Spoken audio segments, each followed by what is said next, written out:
Hello, everyone. I'm Brandon Battick, and today we are talking about the debut from the band W.A.S.P. We're going to rank all the tracks and review the record. And to join me is Trevor Krash from Crash Course Metal Show. What's going on, man? How you doing, Brandon? Thank you so much for having me on the show. Been a fan for a little while now, so I'm happy to make an appearance, man. This is gonna be awesome today. Yeah, I'm pumped, man. And you have a great channel too. I'm a fan as well. And like we were talking off air, I really liked your Wasp review.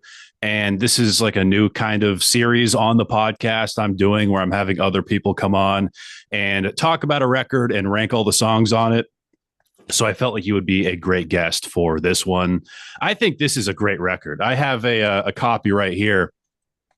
Japanese first press sounds Very, phenomenal, that's pretty amazing. badass. When we rank the songs, we're not going to include the bonus tracks from the 1998 re-release. Was it 98? Right? Yes, Yeah. I believe so. I can double check here. Yes, it looks like 1997, technically. So 97, 98. All Okay. fair.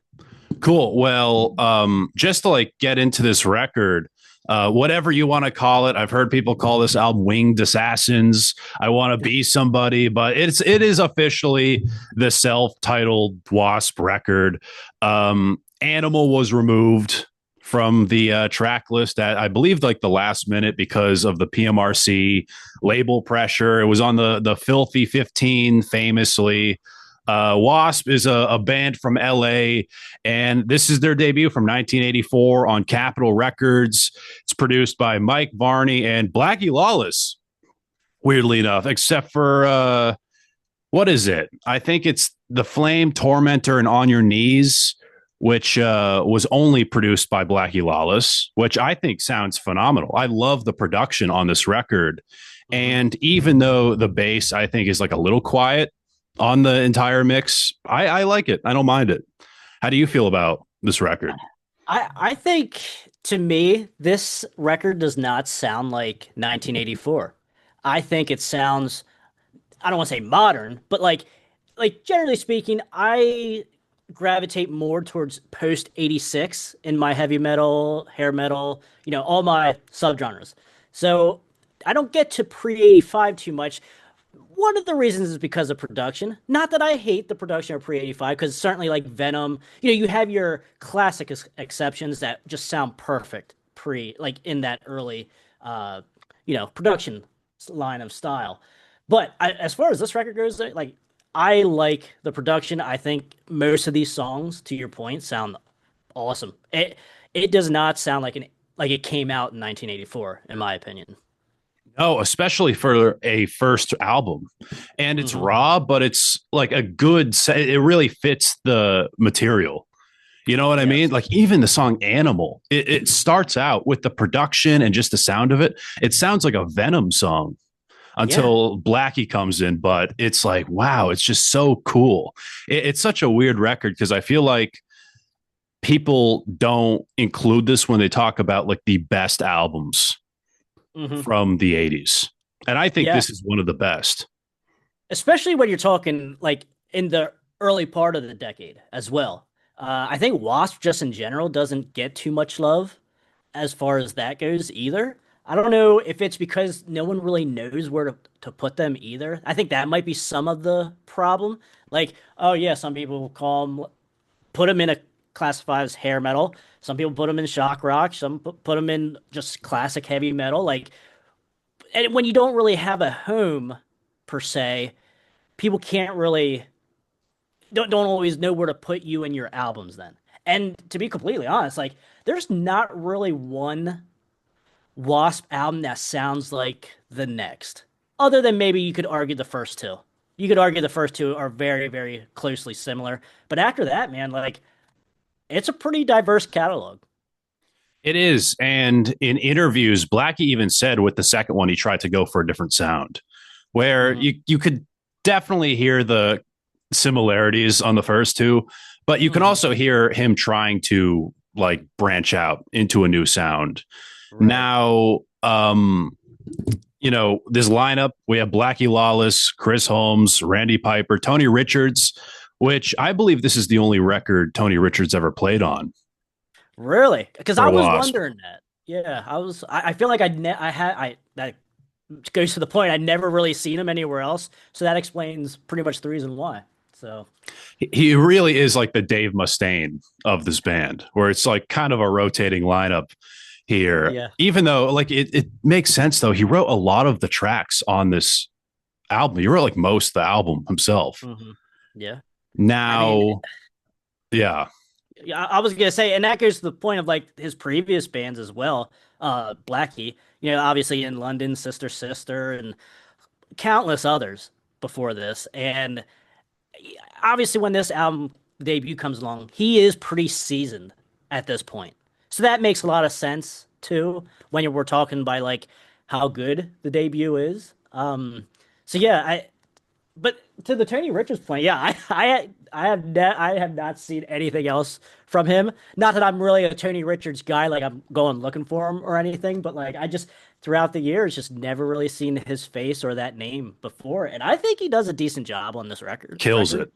Yeah. yeah, I mean, and nothing against Steve Riley because I love Steve Riley's work in L.A. Guns and on the second record, and it's just I just I like both of them. I can't really. It's kind of splitting hairs for me, but like both the drummers did exceptional jobs on the first two records. Yeah, performance wise on the debut, everyone just sounds excellent. hmm Especially and to get into Blackie's voice here. It's got this like raspiness to it. It's like he was eating sandpaper before recording. He just sounds awesome. He has one of the like most unique voices too. There's such like aggression in his delivery throughout like every track. He just sounds Yeah, great on this whole album. I think so. I think so too. Like a lot of emotion.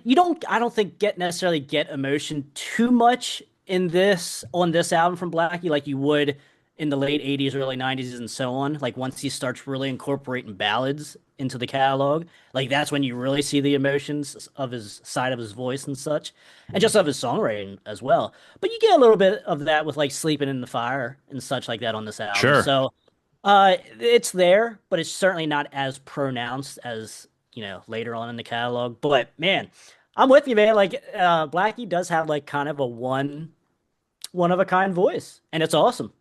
And I it love it. fits the sound of the record so well in its production. Killer guitar tone on this Yes. album too. The guitar tone is so killer, hmm especially when they go into like more heavy style riffage. Here is where it like really shines, and they let that tone kind of ring out. Um, I feel like this is also a pretty like accessible record too. It's Yeah, kind of it's very approachable. Like it you is. have a ballad here, everything's super catchy. There's a lot of hooks. There's nothing where it's like, wow, it's just shredding the whole time. It's fast. I can't keep up with it. I feel like just anybody who leans more towards classic rock could like appreciate this album.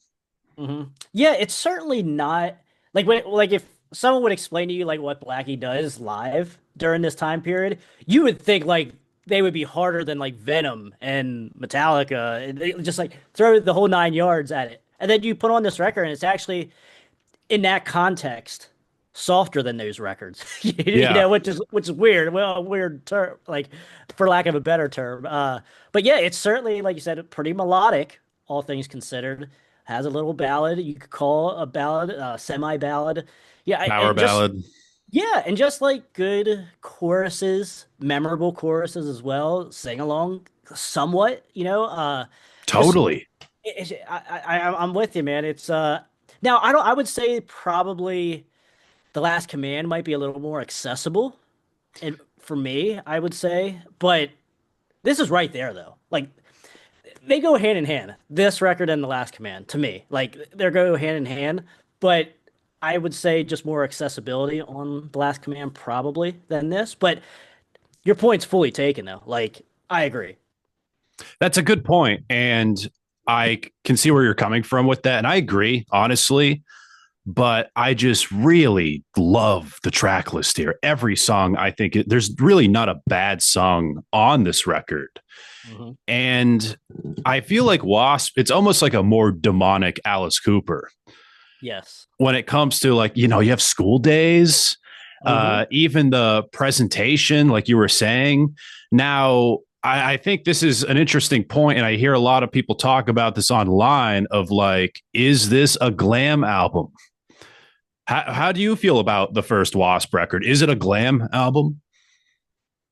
I guess what would you like? We kind of have to look at context, I guess, for of the year. I guess when you're looking back, like in 2025, 2026 now, I guess you could argue maybe that it is probably more has more of that element, like a hair metal glam element to it. But back in '84, man, this I would not say. Now, granted, the like Invasion of Your Privacy and Out of the Cellar from Rat came around out around the same time. This would probably be heavier, I would say, because Invasion is chunky. Don't get me wrong, Invasion that has that great tone to it as well, but this is probably heavier, I would say. But is it glam though? In 1984, I would say probably not. But in the context of modern day, it probably does fall more into the glam side sound anyway.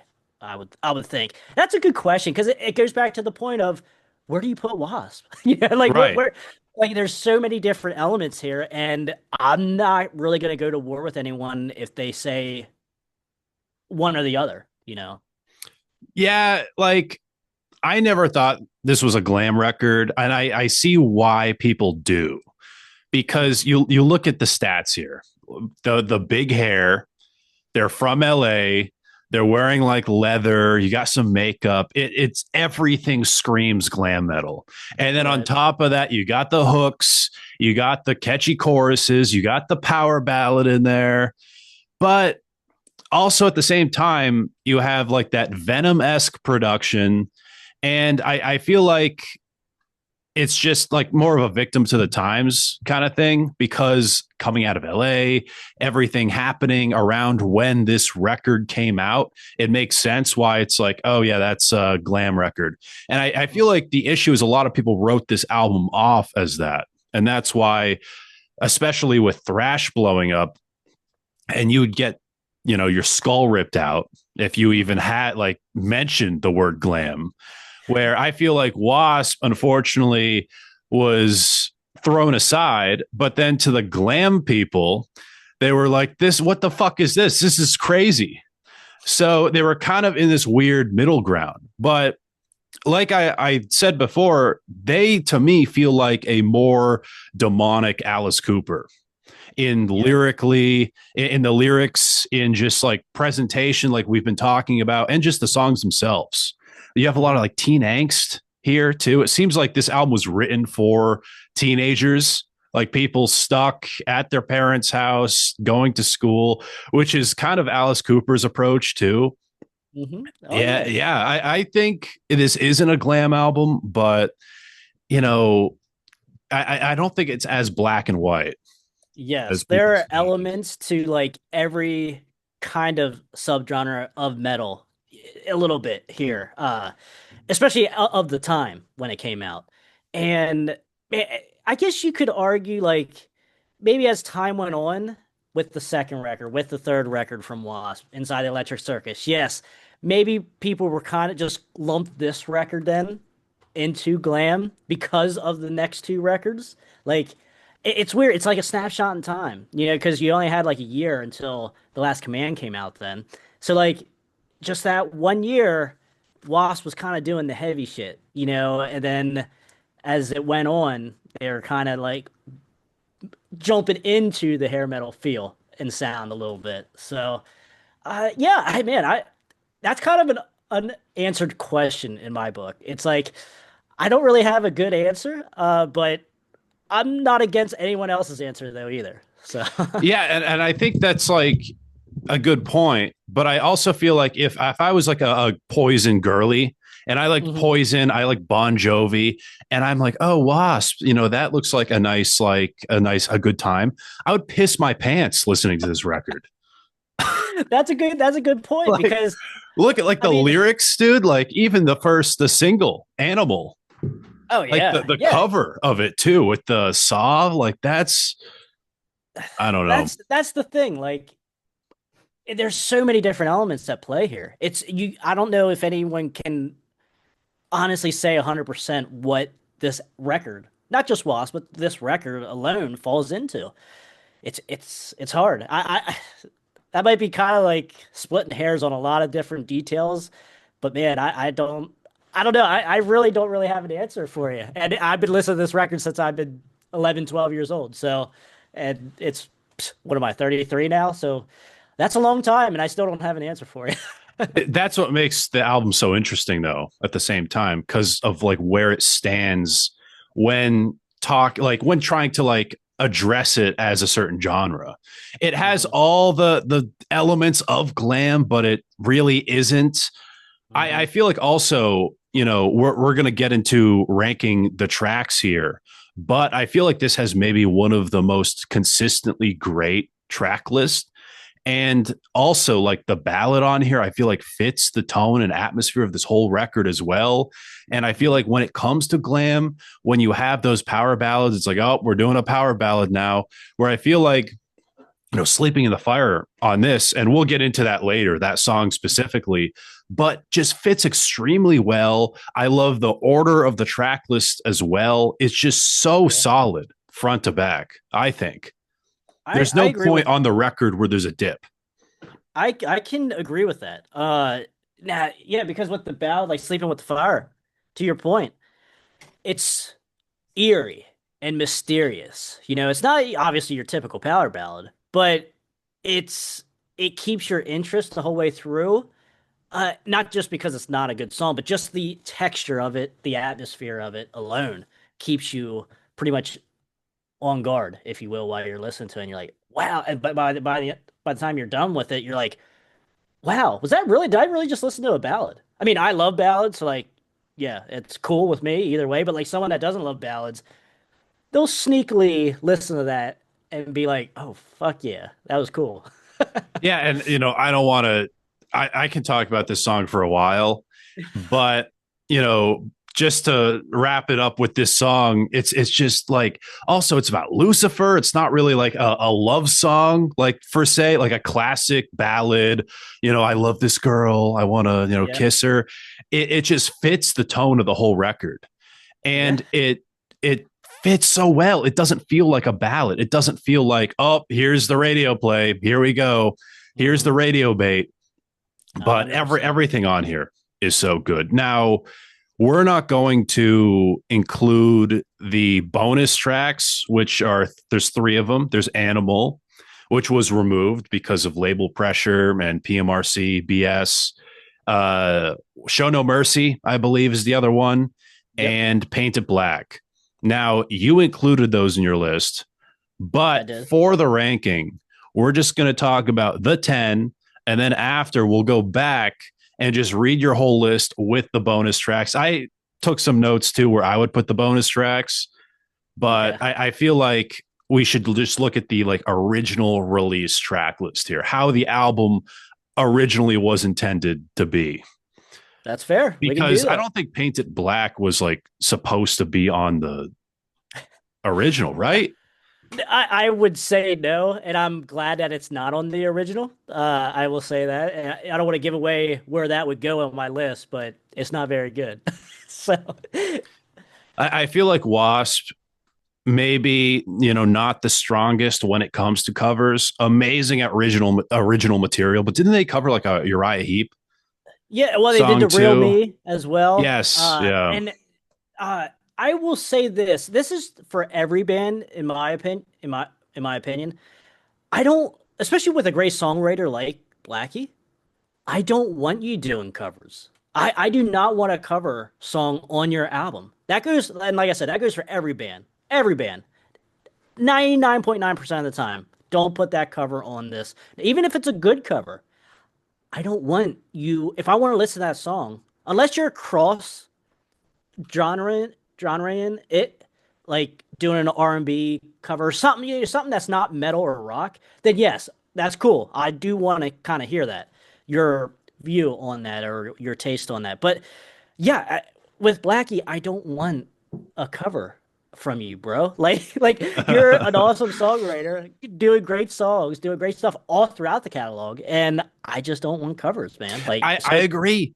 You're right. yeah, You're so okay, right. And okay, I think what's great, is when a band doesn't do covers, but they do an undercover record. It's like just get it all out. Just put it yeah, all in one contained thing that doesn't mhm, overflow onto anything else. It's like I'm right, listening to thrash metal. I don't want to hear Lowrider. It's like, what are we doing? yeah. And I I feel mean, like that hurts so many albums.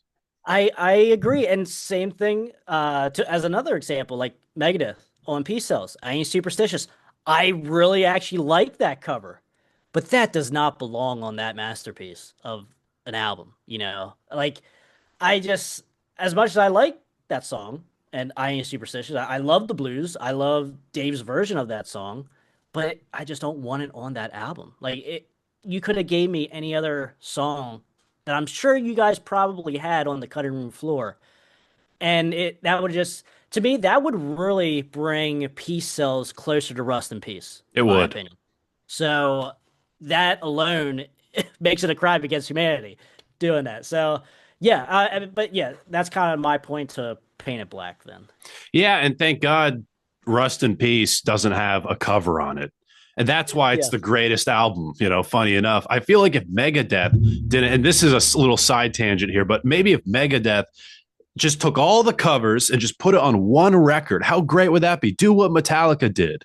If And even there's one Slayer. thing but Dave should have stole from Metallica, it should have been whatever. But anyway, he's covering Ride the Lightning in the new album. That's So right. That's right. Jesus. I but am actually kind of looking forward to that. I do want to see what he's gonna do with that, if yeah, he's gonna change anything. But I guess technically it's his song too. So is it a cover? I don't know. who knows at this point. But anyway, I say we start ranking these songs. I'm with you, Do bro. you We want to can, kick we us can start. off with your number 10 bottom ranking from we're doing Num worst to best here? Okay. All right. So my number 10 as it stands here now with the only the 10 tracks would be The Torture Never Stops, actually.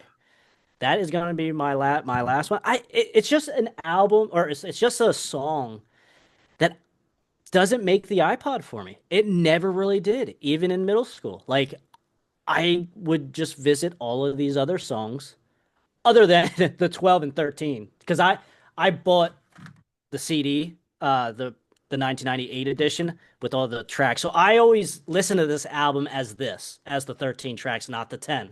So like, but obviously the Torture Never Stops is on the lower end here, and I just never got around to it. It's listenable, but it's just nothing I go back to. I'm so excited to get into this because I feel like our rankings are going to be so different. Yes. Now, my bottom is The Flame. Interesting. Yeah, okay. I feel like this is the closest the album ever got to glam territory here. Hmm. There's some up tempo songwriting here, which I think is done pretty well, personally. Memorable chorus. It's very upbeat. I've heard people say this is their favorite song on the album, which goes to show how just generally strong this track list is. Since Hmm. this is my bottom pick, and I've heard people say that it's my favorite. This is my favorite song on the record. So again, goes to show how good these songs are that you could just shuffle them around and there's no like these are definitely the top three best and the rest are whatever. You can rank them as you will. Hmm. But the flame for me is a bottom pick. I just prefer the heavier material on this record Yeah. personally, but that's my number 10. I get that. And I understand where you're coming from with that. But I'll talk about that just slightly later. Slightly later. All right, so I guess my number 9 then would be On Your Knees, actually. That like every other track here now, from here on out, is I like. Like there's nothing else that I don't really skip. So like all of these are kind of awesome, basically. They all make the iPod. So, but On Your Knees, I guess maybe just as time is going on, the lyrical content's just slightly cheesy. Now, Black and Lawless doesn't really write too much cheese overall, but there's some parts where it's just like, I don't really need to hear this again, or there's something in this song that's not necessarily bringing me back as much as say the other songs off this album do.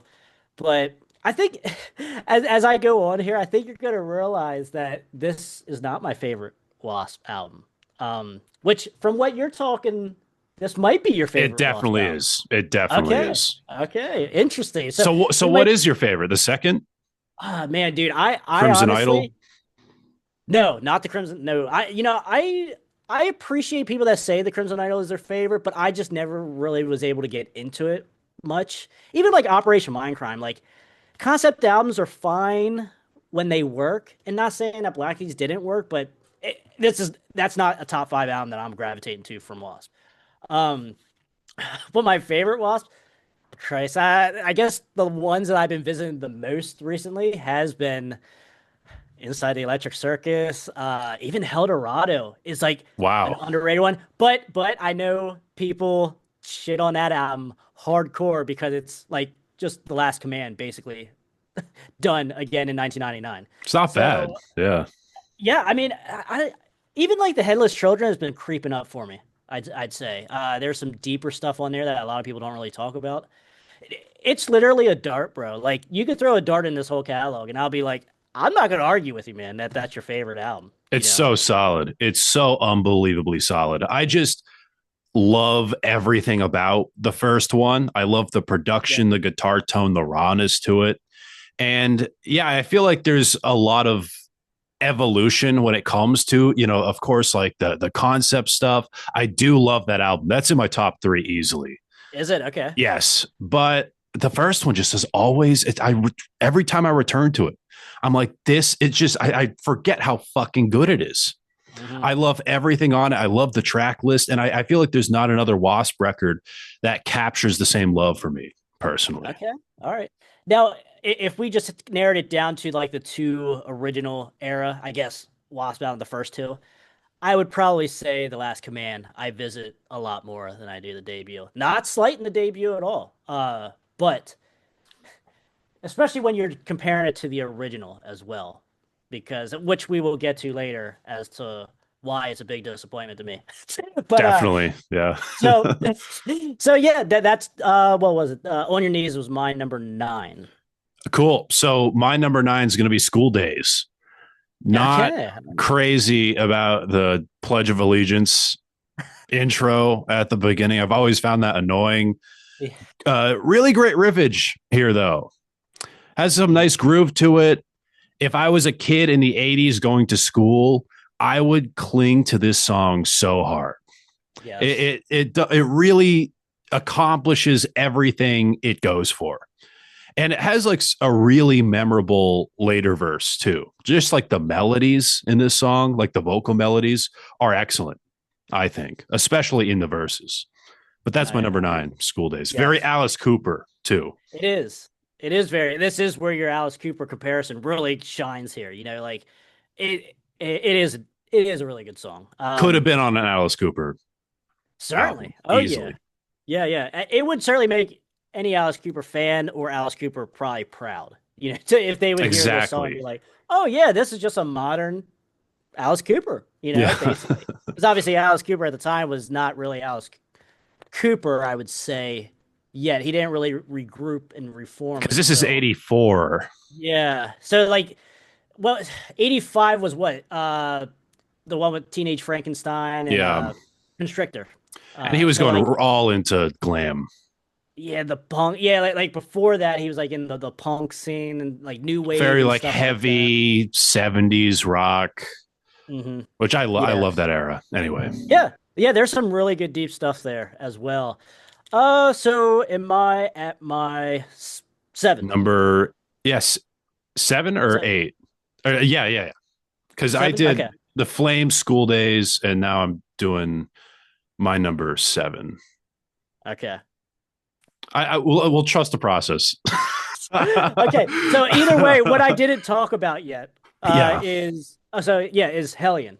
That would be my next one here. Wow, really? Yes, I know that actually kind of surprised me when I was listening to this album again this week, and I was like, I thought I actually dug this song.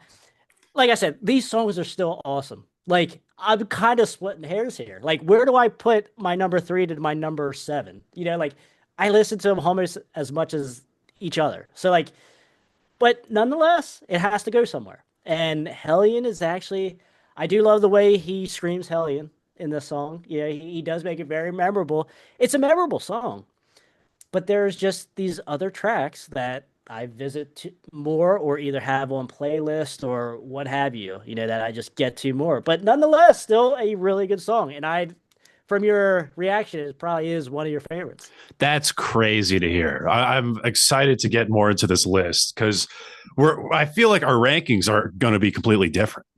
Okay, I don't think very. we'll have any similarities here, which is exciting. It is actually and that's what the record, that's the strength of the record, to your point earlier. Exactly. Yeah. Hmm. So my next pick, I guess, to keep going here, BAD. This song has Really? a bit of Okay. AC/DC to it, Yes. I think.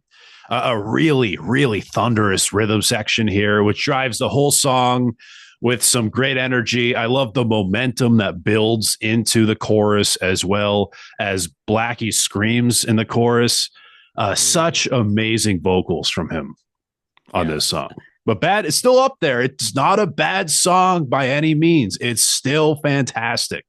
Same Yes. as The Flame. I enjoy that song a lot. It's never a skip. But Bad is like, gonna be on my lower ranks here. Okay. All right. Very interesting. So my next one here is going to be The Flame. And to your point, this is probably the most melodic, say if they want to release a single, a friendly single, this would be it. Cause I do like the melodic stuff. Obviously, I'm a big hair metal guy, so I do like the Flame, but it certainly has its weak spots though as well. Like while I'm listening to, I'm like, yeah, this is kind of generic here, slightly, or what have you. But nonetheless, it's still awesome. Like, but this is the one song that probably, I think you did mention it, is kind of like out of place here, a little bit from the original album.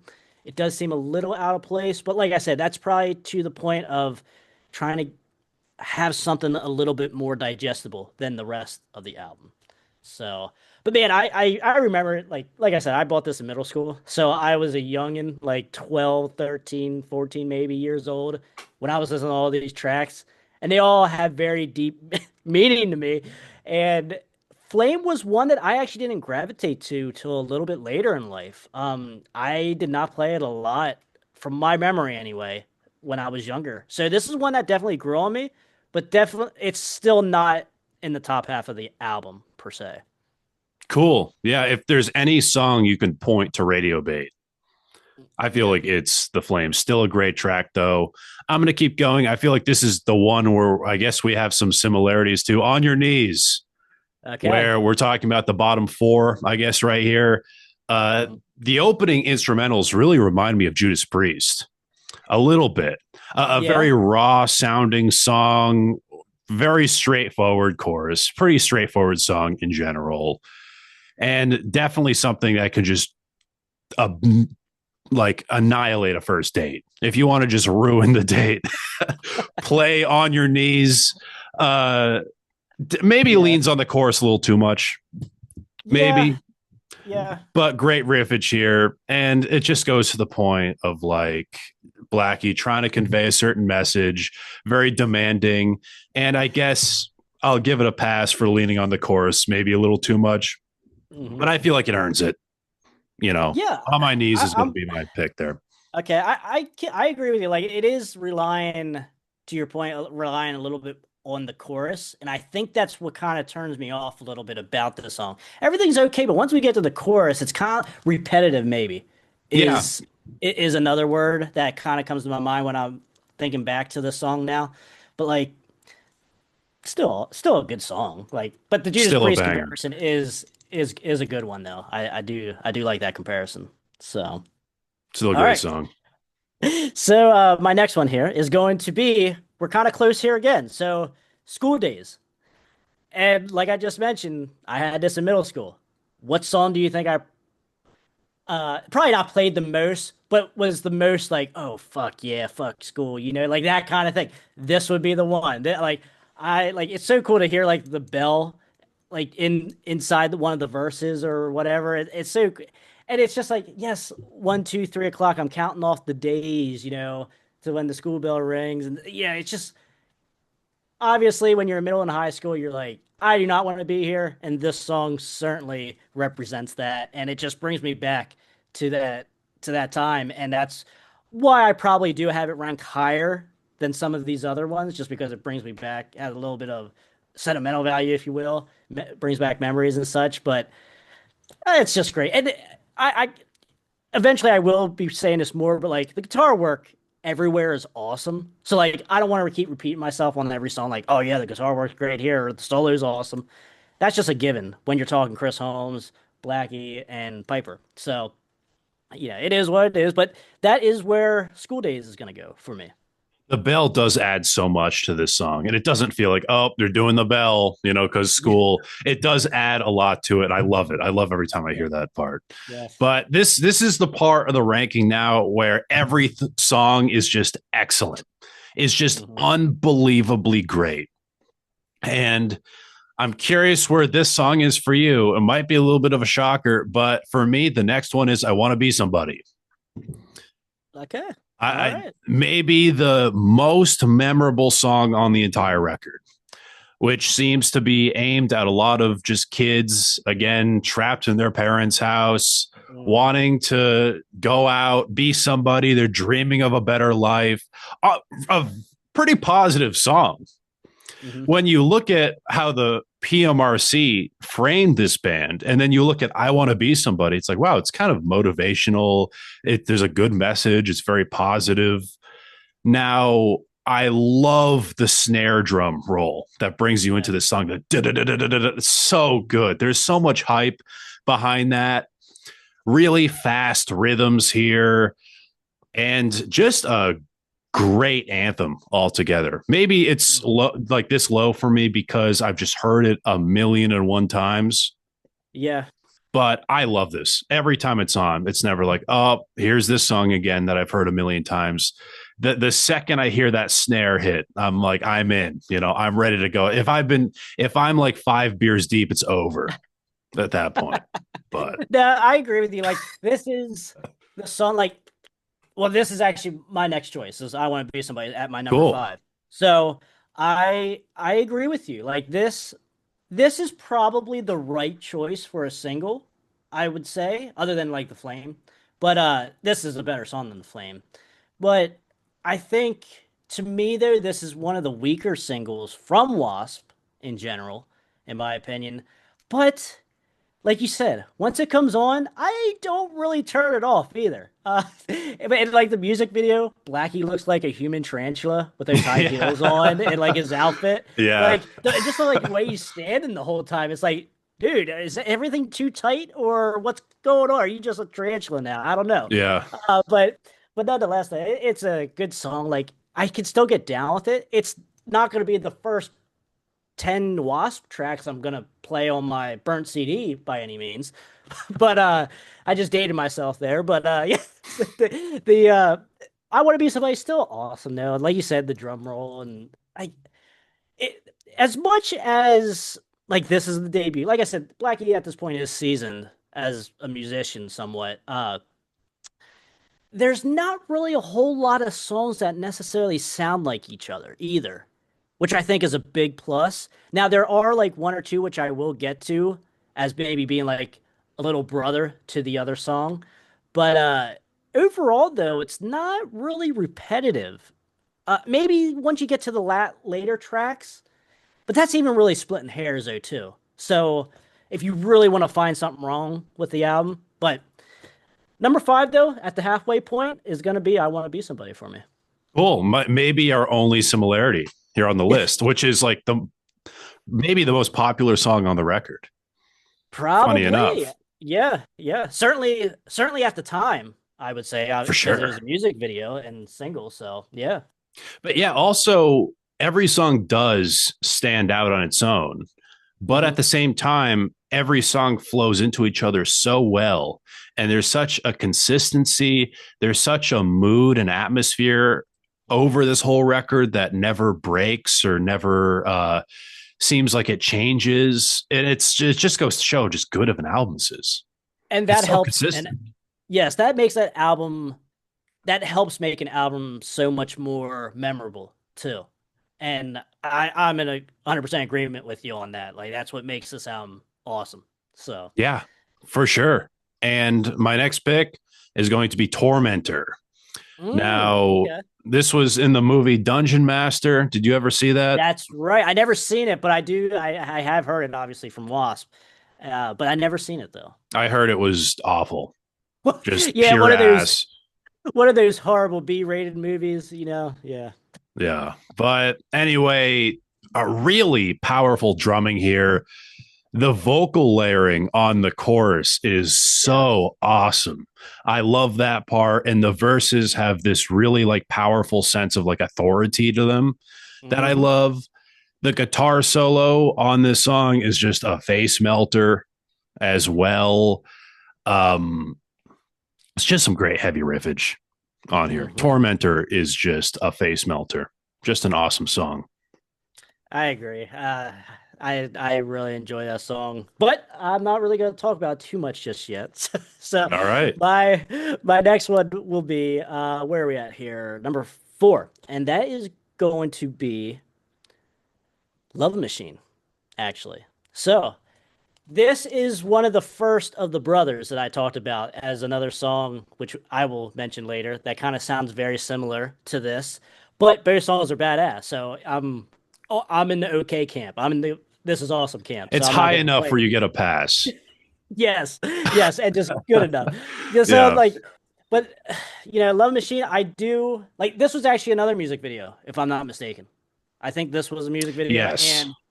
and it's really cool. It's kind of memorable though too. Like it's like what is Blackie really talking about here? Like is he talking about himself? Is he actually talking about a sex machine? Like what are we talking to? Are we in a sex dungeon here while we're listening? It's like I don't know exactly, and that's what kind of brings the mystique about it. And it's just very memorable. Good solo as well. I just Blackie's killing it still on vocals. Like it's you could like we said, you could argue the same points pretty much on every song on every track here. But man, it's just Love Machine though, I will say is gonna go at number four. I know some people absolutely love this song, and rightfully so. But that's only gonna go at number four for me, Brandon. Interesting. Very interesting here. Now, for me, the next one, which this might be our biggest difference right here. The torture never stops. For Okay. me, But that makes sense. I love the guitar work here. Hmm. Amazing riffs. The down, down, down, down, do, do, do, do. I love that riff so much.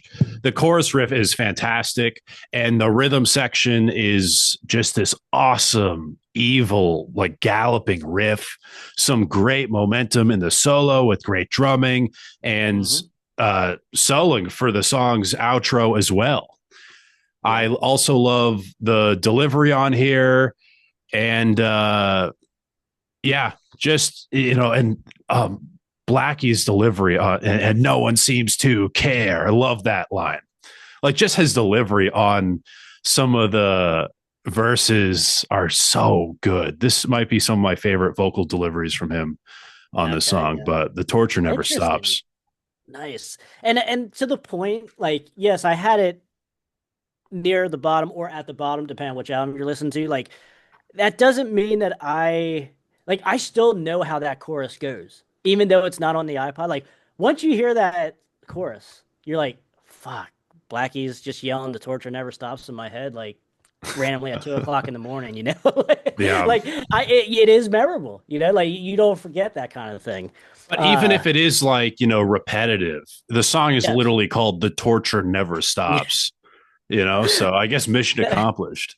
That's true too, because it is pretty repetitive. That's another thing that why I give it kind of like a bump down.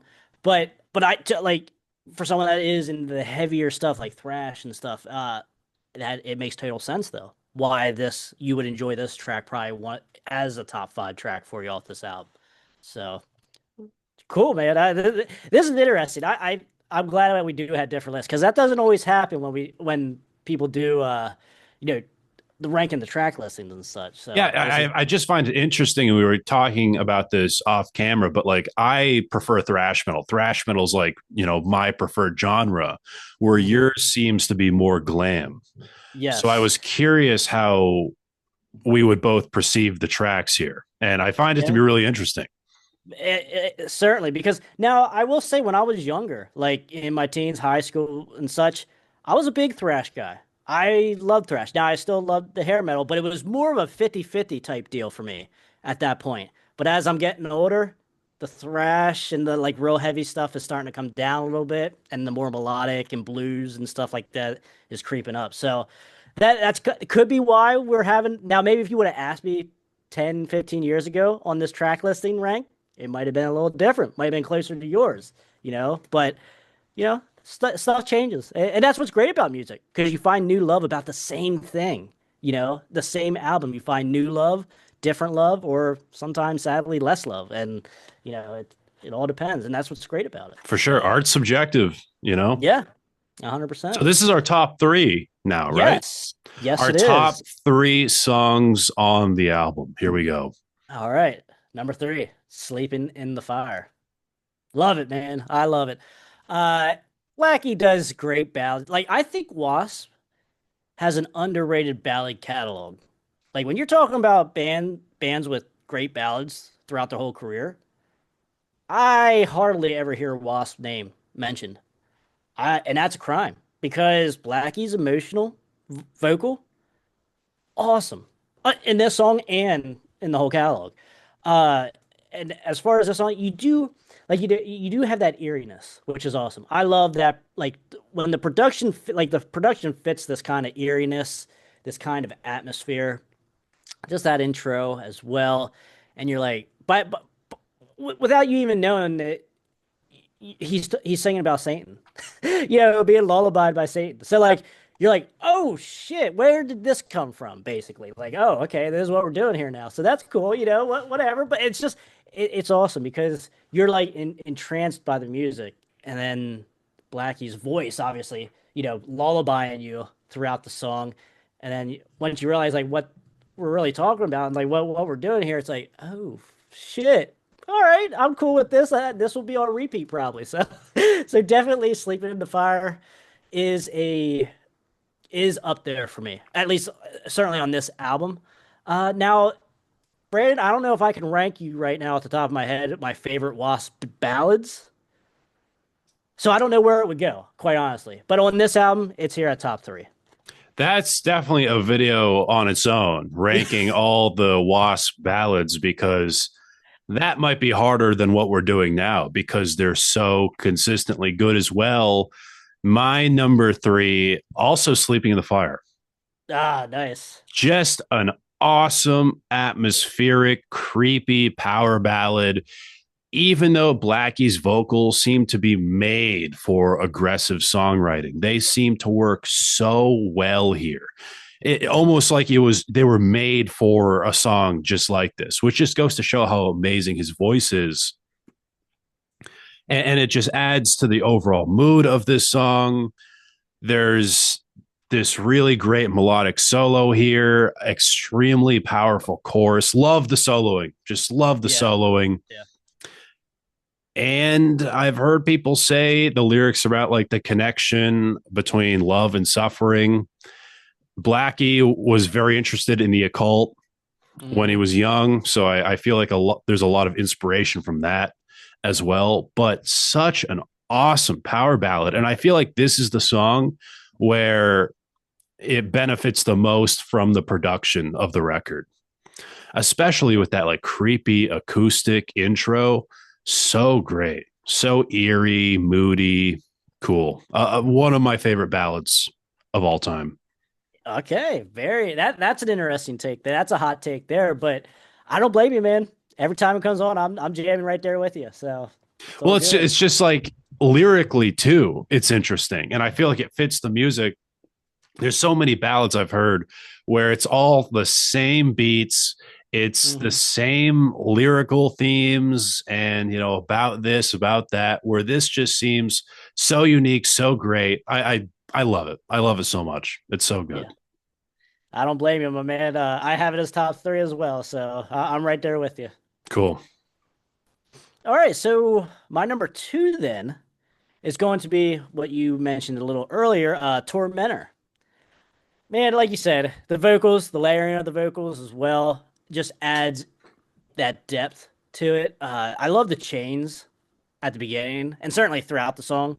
Like it's like, oh shit, okay. You know how I mentioned we might be in a sex dungeon with Love Machine? We're certainly in a sex dungeon here right now. With Tormentor, and that's kind of like what we're talking about here, tormenting people here. So it's just it adds atmosphere as well, the chains and everything like that. But it's just an atmospheric song too. Not as much as the same way as say maybe Sleeping in the Fire, but it's still there though. Like it's still like, okay, I know exactly what album this is on. Like most people when they listen to a decent amount of these tracks, I would say would be like, oh yeah, that's certainly the first album. But there's a couple that you might trick somebody and be like, oh, that's from The Last Command, right? That kind of deal. But like this track certainly, you're like, oh yeah, this is certainly off the debut. Now I will say there is one that's always a song that's always I could believe if someone told me was from The Last Command on the debut, and that song would be probably Widowmaker. I feel like that song could certainly be on the debut here and it would fit right in. But Definitely. uh but yes, definitely Tormentor though. God, it's so good. It's so good. It's mid-tempo too. Yeah. That's what the beauty about some of these songs as well. They don't need to be certainly fast. Like I would even argue this whole album overall is more of a just a mid-tempo type pace. Maybe a little faster than a mid-tempo, but it's certainly not fast. It's not, Welcome to Hell. You're in league with Satan. Like it's nothing technically like that or Rain and Blood, but like it has the chunkiness and the heaviness there to it too. So, and I think Tormentor is one of the prime examples of that. Which I prefer. I prefer the speed of this album because it doesn't feel forced. It doesn't feel Yes. like, oh, we're trying to be glam. Let's go for like a lower tempo kind of thing. Or with thrash metal, let's do really fast stuff. Let's do Venom. Let's just take all these songs and speed it up. Everything just seems to be so perfect in terms of like how they're presented. Yes. I love the tempos and everything here. So okay, my number two pick, Love Machine. Okay. This song just kicks all the ass. It really does. The LO do do V like Yeah. so good.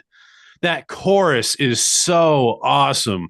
One of the best choruses I think the band ever wrote, in my opinion. Maybe a bit of a hot take, but Okay. I love Machine.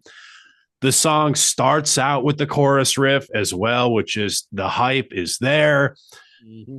which goes into like this softer, slower part that just slowly builds the momentum into that chorus. Like that, like he knows it's an amazing chorus. And I feel like the whole song works around that really, really nicely. Amazing songwriting here. Some cool like astrology, mythology themes here in the lyrics as well. Who knows what the song's about? The lyrics I've noticed in W.A.S.P, especially in the maybe, we can talk about the whole catalog, but on just the first album, definitely have some deeper elements to it besides get on your knees, like Yes. if you look closely, there's some like, there's something more going on there. There's some deeper themes and something like that you can kind of speculate about Hmm. instead of a lot of the straightforward elements of a lot of like popular glam songs at the time. Yes. There's But certainly layers to the songwriting, which goes definitely, to like how good Blackie of a songwriter even at this point is. And I think obviously, like I mentioned before, the experience coming from all those other bands as well. So like this ain't his really first go rodeo, if you will. And he always was a talented songwriter. And you saw it right even from the debut. So Definitely. to your point, that's awesome. You All know, right, so here we go. Our favorite song on the album. off the original album now, I will say, it to me when I was listening to it this week, I'm like, fuck, everything was just hitting hard on this song when I was ranking these. I'm like, this might have to be number one, and that's going to be bad.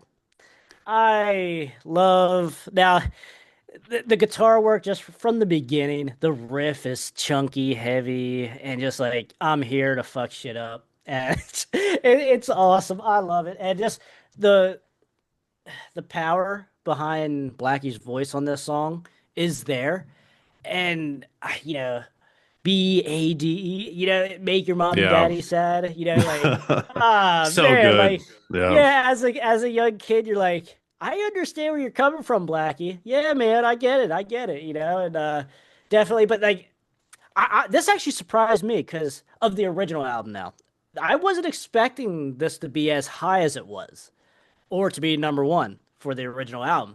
But man, the last like couple spins I did on this album, and I was like, this might be it. This might be the one. And it just is. It's nothing I didn't say any differently for the last three tracks, for the top three tracks. It's just great stuff. And same thing with the chorus is there, just like in Love Machine. And this is kind of like, to me, the little brother or the big brother, depending how you rank them, I guess, or how much you like them. This Bad and Love Machine are one of the same kind of. Like these are the two songs that are the closest to any other two songs on the record, in my opinion. And that's why I love both those songs so much. And whenever each one of them comes on, one usually gets played after the other because it's like, oh fuck yeah, this is good shit here. So that is going to be my number one of the original album. That's going to be Bad. That's a good point. I feel like Bad and Love Machine are kind of like brother sister tracks Yes. on this album. Uh, Great song. And I just want to say before I talk about my number one, to your point of this, I feel like I can listen to this album again today and change my entire list here. Every song Yeah. is so great. There wasn't the bottom five, the bottom three wasn't a definitive bottom three. You know what I Right. mean? I can listen 100%. to it today and be like, damn, maybe The Flame is like a top four song. So Yeah. it just goes to show again how great this album is. My number one, Hellion. Just a kick ass song, front to back. My favorite chorus on the album. Maybe Blackie's best vocal performance right here. I love the raspiness in him going, hell yeah, like so good. So Yes. good. This was the song that I remember when I first heard this album where I was like, whoa, this is it. This was the song that like convinced me to be a Wasp fan. It Mhm. really was. The drumming is great too. It's simple, but there's a lot of power to it. Tony Richards, I think, is great here. Mhm. From the start of the first verse, there's just such a powerful energy that drives this entire song. It seems to be about rebellion, which is conveyed really well through the lyrics and the instrumentation. But overall, just one of the best metal songs from the 80s. If I was to make like a big compilation of the best tracks from the 80s when it comes to heavy metal, this is one of them. The Okay. screams here are so awesome. Like everything about it is just great. I hate to sound like a broken record here, but just great, great, great. Everything is fantastic. I love Wasp. I love this album. And that's our ranking. That's our ranking of the 10 songs on the debut. Now, you mentioned a couple times during this ranking that there's some other songs that you were going to include that are in the reissue that Mhm. rank pretty high on Yeah. this list. So I say what we do is I think you should just read your entire ranking, just Okay. all the songs, but include the bonus tracks as well. Okay. So just list all 13 tracks in the order of how you like them. Okay. certainly can do that. And real quick to your point, man, like I think like when you were explaining some of these songs, I was like, shit, maybe I did mess up my ranking. Like because you made me think, oh yeah, they did do that in that song, or that it was awesome in that song, but that goes to the point of how great this record I is. feel the So, same with like Bad, especially. mhm. You talking about it, I'm like, that is true. And it's like, oh, I kind of want to listen to that right now. And I feel like, oh, maybe I did rank it too low. So just again, goes to show how good of an album this is. Yes. Yep. All right. So my 13 to 1 will be from the 1998 or 7 Sanctuary release. Will be 13 at Painted Black. Like I said before, don't need a cover from Blackie. Get it out of here. And certainly when you're listening to all 13 tracks on this album, you're like, all right, I'm kind of done with the album by now. Like anything like we mentioned pre-show, anything after like 10, 11 tracks, you're really getting a lot of that filler starting to come in from any band. Yes, there are exceptions, but from certain records, but overall, just I don't need it. All right, number 12 is Show No Mercy. Number 11 is The Torture Never Stops. Number 10 is On Your Knees. Number 8 is Hellion. 7, The Flame. 6, School Days. Number 5, I Want to Be Somebody. Number 4 is Love Machine. Number 5 is Love Machine. Number 4, Sleeping in the Fire. Number 3 is Tormentor. Number 2 is Bad. And then number 1 is Animal. I Want to Fuck Like a Beast. That is the song that kind of made me get this album. So that in and of itself really disappoints me when I put on the original and my favorite track isn't there.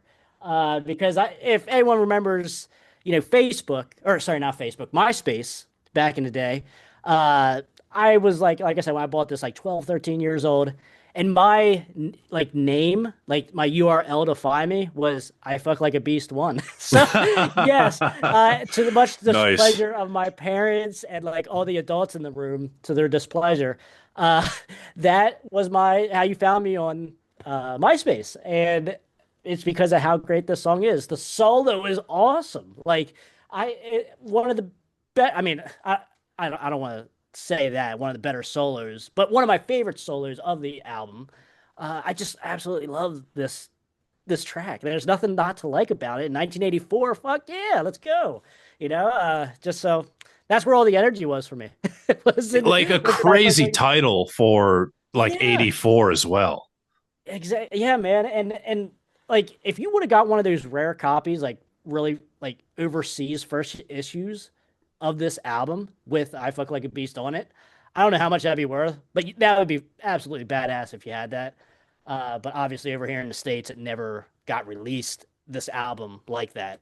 So, but I think it needed to be on there. That was now granted that wouldn't have been a radio single by any means, but I think that would have helped so much with like the persona, like and just the underground, like I don't know, just the evilness of this record. Like it would have just, I think, just it's the life of its own would have really gravitated to another stratosphere. I think in 1984, For if sure. kids were like, "Oh, this is on this record," I'm getting that record just because of that song, like I did in 2005, 2004. 30 years, 20 years later. So, yeah, I mean, yeah, that's my number one is I Fuck Like a Beast. So, Awesome. So my list here, Painted Black on the bottom. I feel mhm. like the only reason Blackie wanted to cover this is because he looked at the lyrics and he goes, "Yes, that's Wasp. That's me." But I feel like the 100%. song itself just doesn't really fit the style of the music of Wasp. Hmm. And I don't know. It's a fine cover. And then Yeah. I'm gonna go The Flame, School Days, then Show No Mercy. Okay. I really like the verses here, and the chorus is really great. Bad, On Your Knees, I Want to Be Somebody, then Animal for me. Okay. A great song, great solo, like you're saying. But if this was actually on the record, what a great stage setter this would have been to like establish the rest of the album. I assume it would be the first track. Yeah.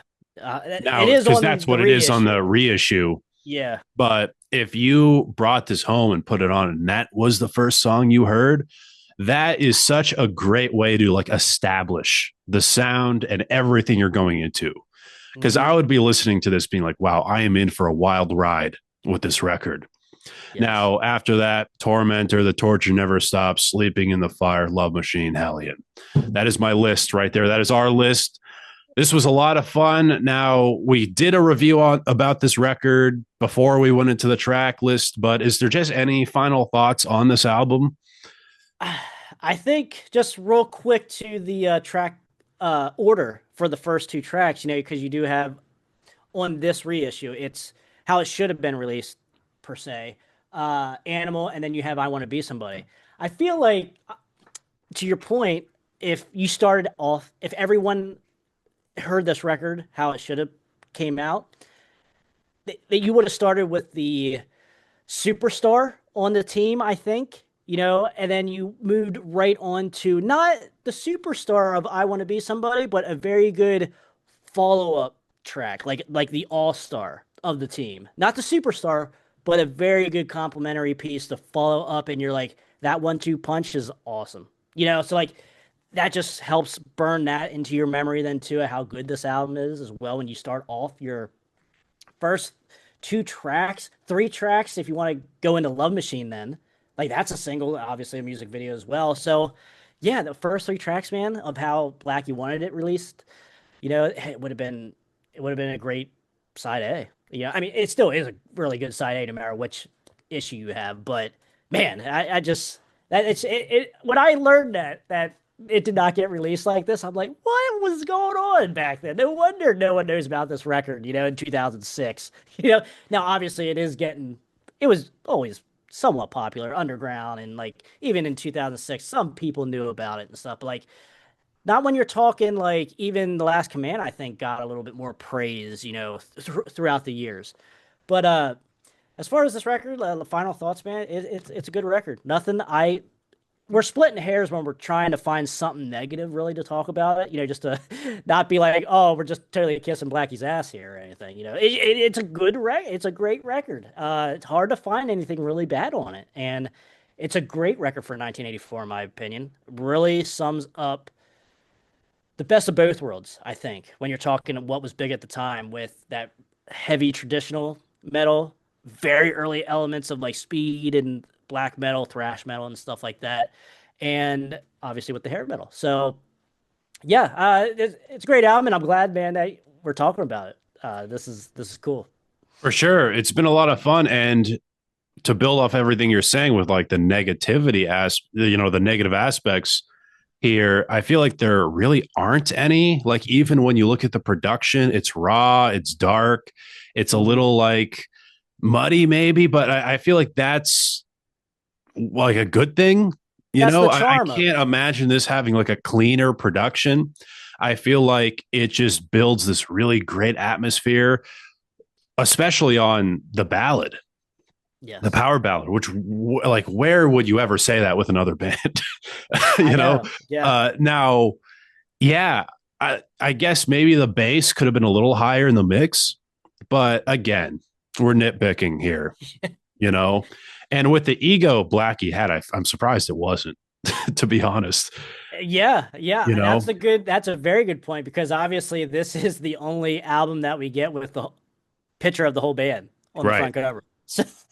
So yeah, I mean that's a whole nother story that we could dive into. But man, yeah, it's this now. Would you say this is probably the most band-like experience from Wasp that we For get sure, as a listener, even for more so sure. than The Last Command?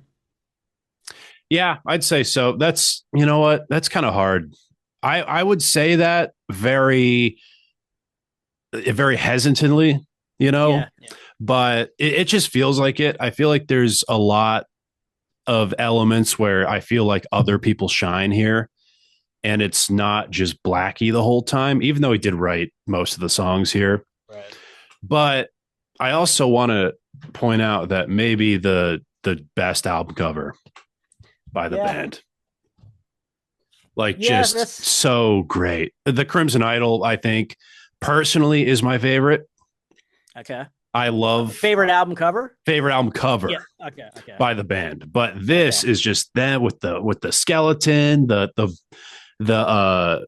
the name with the fire around it. It's so iconic and awesome. The red mist, the two It is. eyes, which I've always thought were like maybe Tipper Gore's eyes or Yeah. something.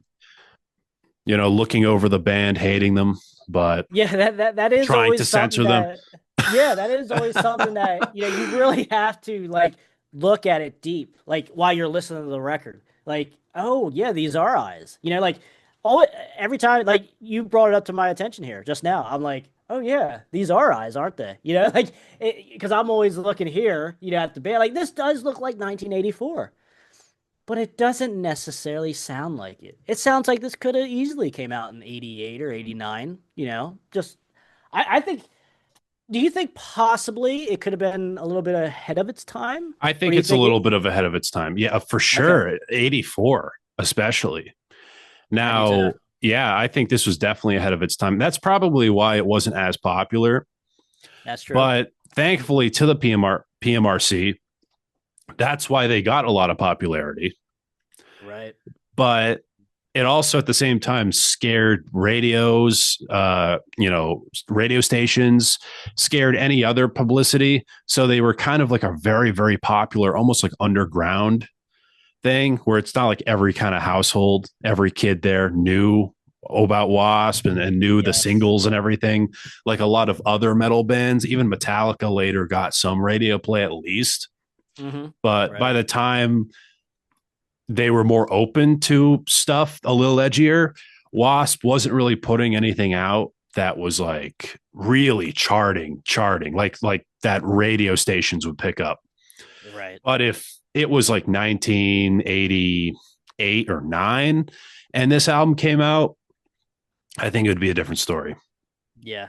And Now also the cover looks like a glam record too. it I think does. that also might Yeah, throw people off. I agree. It's so weird, like we said. It's so many different elements to this. Like you don't know what you're getting. You have an idea what you're getting into when you're looking at this, but it's still really not what you're getting. It is and it ain't. Like it's weird. Like it's crazy. It's It a is. it's a product of 84.